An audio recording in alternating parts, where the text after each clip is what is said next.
У них другие горизонты, другие ценности. Я не знаю, лучше они или хуже, но пожелание к выпускникам только одно.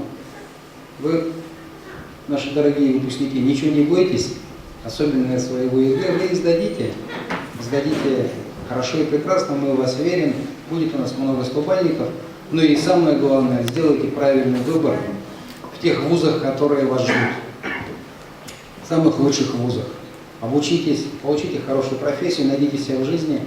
Совершенно не важно, где и как, главное, чтобы вам это нравилось, чтобы эта работа доставляла вам удовольствие. Безусловно, городские власти и ваши родители, мы сделаем все, чтобы, значит, у вас было желание вернуться в наш город.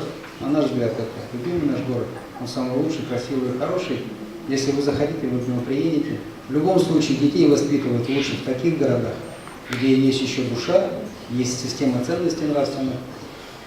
Педагогам огромное спасибо. Значит, я жду от вас 100 балликов из каждой школы. Не потому, что мне очень хочется 100 баллов для хорошей статистики, это никто не меряет, но это хороший знак качества.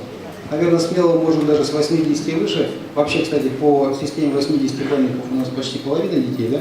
Значит, в районе сдает на 80 баллов и выше. Это колоссальная оценка, это пятерка. Поэтому, значит, и наши выпускники этого года должны себя показать так же, чтобы качество нашей педагогической школы всегда оставалось на самом-самом высшем уровне.